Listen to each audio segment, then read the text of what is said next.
going on, guys? I just made a video about my Camaro LS project here, but I made it too long. I talk too much. That's what coffee does to you in the middle of the night. Alright, so anyway, let's talk about this air box. This is a Procharger plenum air box that I reinforced. I took it off, then I reinforced it. Let me show you guys. Let me take it to the bench. I did some gusset welds. Had my friend Eddie. He's a great welder, by the way. Great all-around machinist. So we welded on gussets, they call them. So one there, and one on the bottom. A little bit long one on the bottom here. I'll blind you. Right there, one big long one. Sorry about the lighting, it's terrible in here. But basically what they were doing on LS1 Tech, this is not something that I made up. Right there, welded on the bottom. Did the button welds with two, as you can see in there, I don't know, I guess they're 3/8, 3/8 dowels. One on each side.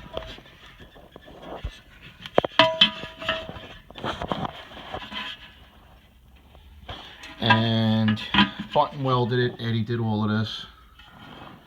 Boom, boom.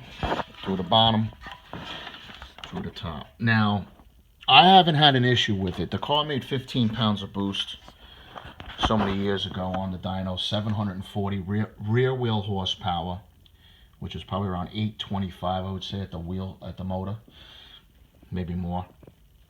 And because I redid the exhaust I had on there was a joke. It was only made for about 500 horsepower, but now it's on there, can support probably realistically, probably 900,000 horsepower that's on there now. 1.7/8 headers, 3.5-inch collectors, 3.5-inch Y, 3.5-inch mid-pipe back, straight through turbo muffler. Well, because of all of that, now I lost boost.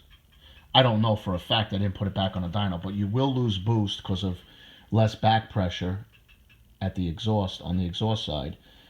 You will lose boost at the throttle body side, at the intake side.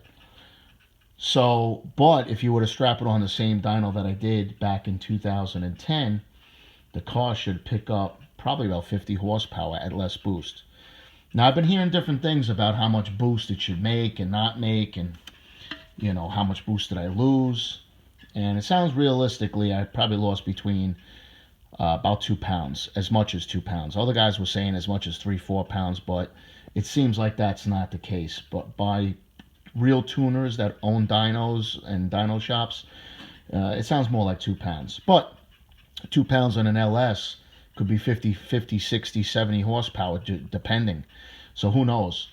But we reinforced it because the blower has to come off. It is leaking. I have to send it to Procharger to be resealed. A seal or something's leaking. No big deal. But when I do that, I'm going to pulley it up. I don't know if I'm going to put the 340 on there, if I'm going to put the 355. There's a 370 on it now. So the 355 should bring it up that 1.5 to 2 pounds, and the 340 should give me about 3 to 4 pounds. So I don't know if I want to make more boost, but I do want to bring the boost back. I do want to get the boost back, which means I'll even make a little bit more power. So I wanted to have this box reinforced to be able to handle all that, and I think he did a good job. And I think it's going to handle, like I said, it didn't blow up before, but this car hasn't had much abuse to it. It's got a built motor, but you know, I just do some pulls on it. I'll be honest with you, I never took the car. It only seen 6,500 on the dyno. I don't even know if I took the car to 5,300, 5,200. Car's scary, especially on the street. So anyway, that's the next project, is to get this back on the car. I'm probably going to end up painting the radiator support piece that Procharger gives you. because I had to shim and align these bolts now to get that box back to where it's going to be. So I'm probably going to end up doing that, give this a nice paint. It looks more dirty than anything, but it is scratched up and stuff. So I'm probably going to give it a nice paint job. And that's it. Anyway, guys, till next time, bang out of here.